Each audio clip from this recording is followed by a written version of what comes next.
કૃષ્ણકા kitchen ખજાનામાં તમારું સ્વાગત છે। આજે આપણે બનાવીશું પત્તરવેલીના ભજીયા।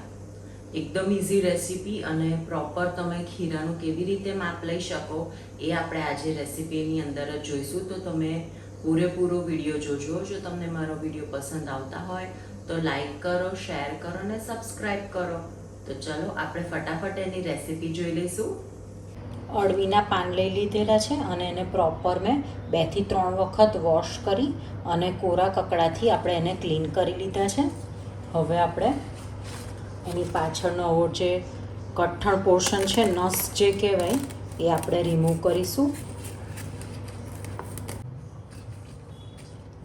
સાઈડથી પણ આપણે કાઢી લઈશું। નસો કાઢીને આપણા પાન રેડી છે। હવે આપણે પાન ઉપર ચોપડવા માટેનું બેટર બનાવીશું।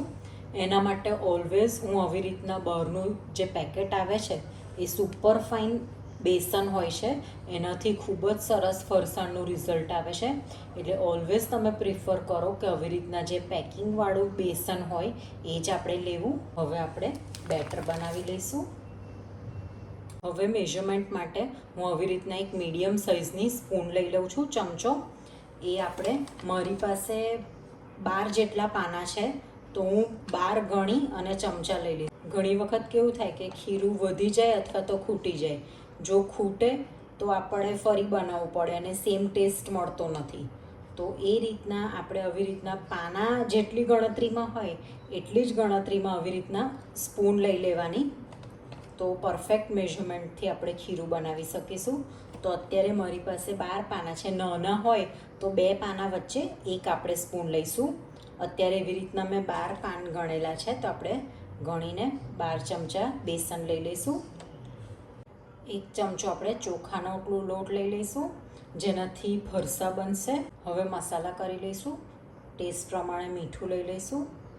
લાલ મરચું પાવડર, તમે લીલું મરચું અને આદું પણ અંદર એડ કરી શકો છો। તમને જે રીતના તીખાશ જોઈતી હોય એ રીતના લાલ મરચું લેવાનું।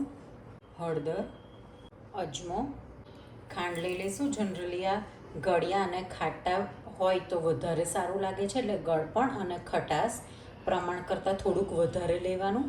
તેલ લઈ લઈશું। 2 મીડિયમ સાઇઝના લીંબુ લઈ લઈશું। હવે આપણે પહેલાં બધું મિક્સ કરી લઈએ। ઘણા ઘરની અંદર ગોળ અને આમલીનો યુઝ કરીને પણ આ મિશ્રણ બનતું હોય છે।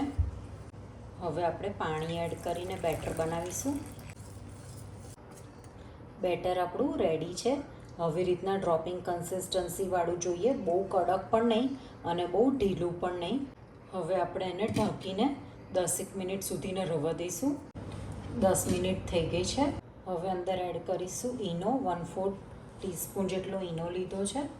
હવે ઉપર 1 ચમચી જેટલું આપણે પાણી લઈ લઈશું, જેથી ઈનો એક્ટિવ થઈ જાય। મિક્સ કરી લઈએ। ઈનો નાખવાથી એકદમ સોફ્ટ આપણા પાના બનીને રેડી થશે।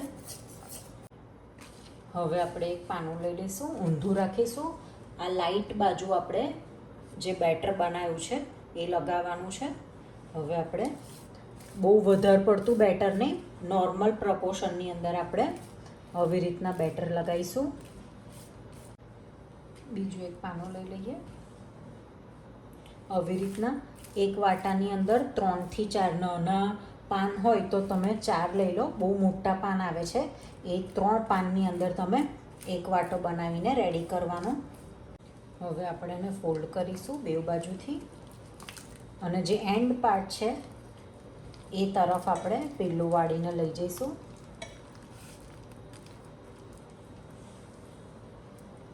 જો તમે જોઈ શકો છો કે હવે બધા પાન પતી ગયા અને આપણું ખીરું પણ પતી ગયેલું છે। તો આવી રીતના તમે જેટલા પાન હોય એ સામે તમે એટલા મીડિયમ સાઇઝની તમે ચમચી કે થોડોક મોટો ચમચો રાખો તો એકદમ પરફેક્ટ માપથી આપણું આવી રીતના જે લગાવવાનું હોય બેટર એ રેડી થઈ જાય છે। વાટા આપણા રેડી છે। હવે આપણે એને બાફવા માટે મૂકીશું।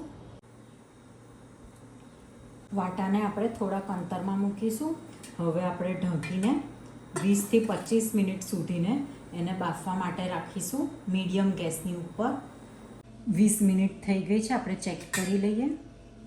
હવે ચેક કરવા માટે ટૂથપીક લઈશું.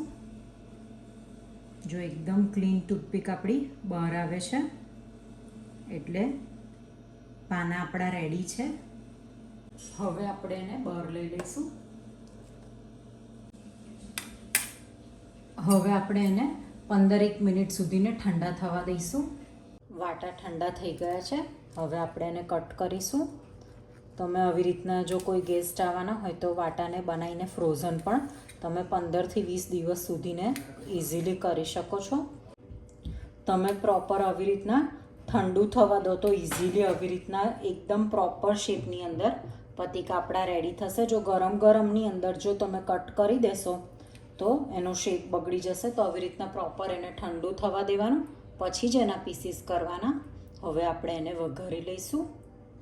હવે પેનની અંદર 4 to 5 ટેબલ સ્પૂન જેટલું આપણે ઓઇલ લઈ લઈશું. અત્યારે મેં સિંગ તેલનો યુઝ કરું છું.